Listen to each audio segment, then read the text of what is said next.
Welcome to another Rock Class video where we are reinforcing our children's knowledge. Let's say Psalms 18 verse 2. The Lord is my rock and my fortress and my deliverer, my God, my strength, in whom I will trust, my shield and the horn of my salvation, my stronghold. Psalm 18 verse 2. Hey, welcome back. Are you ready to review some Bible questions? Today what I want to talk to you about is the story of a man by the name of Naaman. This story is found in 2 Kings chapter 5. Now let's begin with Naaman's illness. Do you remember what was wrong with Naaman? Think about it for a moment. What disease did Naaman have? That's right. He was a leper. He had leprosy. Now, Naaman had a pretty interesting job.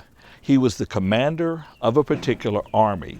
Do you remember what country Naaman was the commander of the army for? Do you remember what country this was?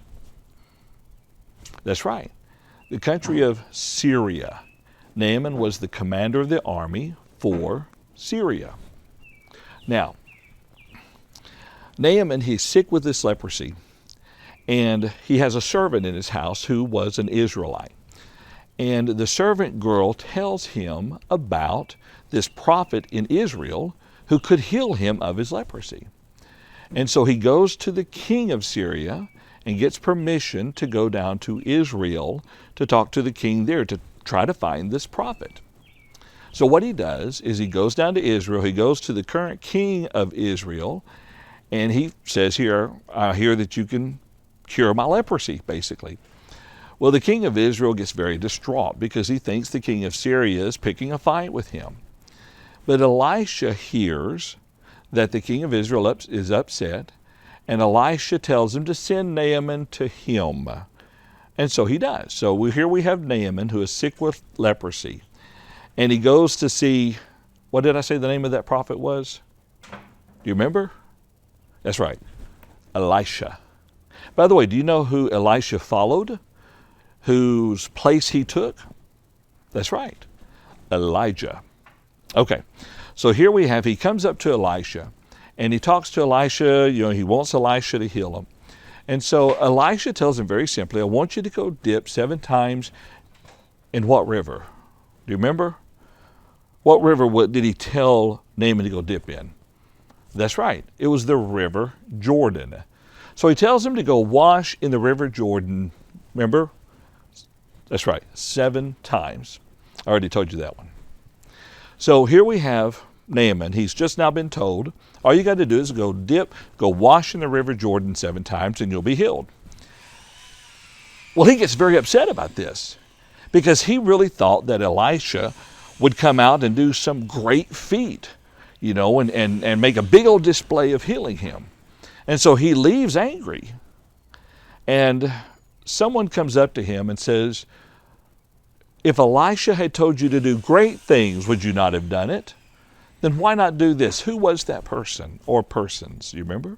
Who told Naaman, listen to what Elisha has just told you to do and do it? You remember? That's exactly right. His servants. His servants said, listen to Elisha. So he decided to do this. Now what was interesting, and just for sake of seeing if you know the answer to this question, when he was kind of arguing with Elisha over whether or not he should go wash in the river Jordan, he said these 2 rivers are better than the river Jordan. You remember what the name of those 2 rivers were? Think about it for a moment. What 2 rivers did he say was better than the river Jordan? That's exactly right. The Abana and the Pharpar River. Abana and Pharpar. Good job. You're doing great. So Naaman listens to his servants, and he goes and does what Elisha had told him to do. He goes and he washes 7 times in the river Jordan. What happened? What happened to him when he did that? Do you remember? Think about it. That's exactly right. He was healed. He was cleansed of his leprosy. Now this made him happy. He was very, very thankful. So he goes back to Elisha, and he wants to give Elisha a bunch of gifts. And Elisha refused to take them. He would not take the gifts. And so Naaman thanks Elisha, and he leaves. He heads to go back home. Now, do you remember the name of Elisha's servant? There was an individual there who worked with Elisha, who was hearing this conversation, especially about the various gifts that Naaman had had. What was the name of Elisha's servant? Do you recall? That's exactly right. Gehazi. So Gehazi overhears this conversation.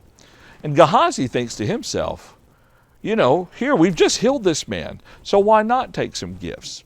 So he runs after Naaman. As Naaman and his traveling entourage are heading back home, Gehazi runs after them.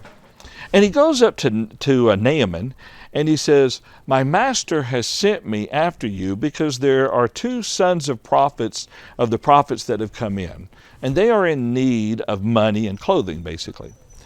And so he asks for 1 talent of silver and 1 change of clothing for each one. And so Naaman says, "Here, take 2.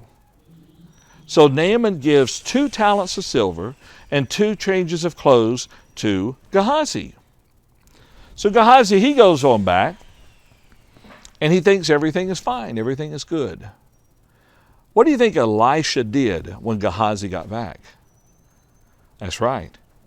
Elisha confronted Gehazi over what he had done. Because Gehazi had done 2 things. 1, he had lied, and 2, he had taken payment for what was the very power of God. Now, do you remember in the story how God punished Gehazi?